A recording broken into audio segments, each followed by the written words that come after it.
forventninger. Penger jager regninger, jenter og dette presset som vi kjenner på.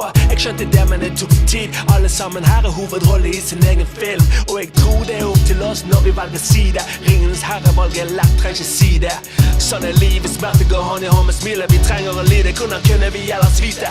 Hadde troen oppe mot det på stell. Selv djevelen kunne ikke stoppe denne karen heller. Likevel ingen mulighet. Bare kraften og styrken av viljen styrte livet mitt til nett å knekke på meg. Og tenk at jeg gjorde det for de andre. Må tro om de tok meg for gitt når jeg tenker tilbake. Jeg måtte komme meg opp, satt og så på de som gikk forbi med hodet hevet og aldri tok seg tid. Hva kan jeg gjøre for å mestre dette livet? Hva skal jeg gjøre for å ikke miste drivet?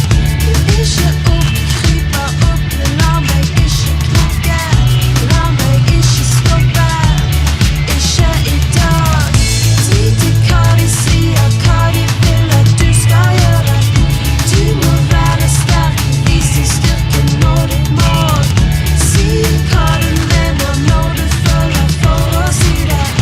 Ikke nød, ta vare på deg selv. Liker å tro at jeg har hjertet på rett plass, men noen ganger er det ikke nok. Jeg styres av andre krefter, stort sett penger. Tar meg selv i nakken, stoler ikke på noen lenger.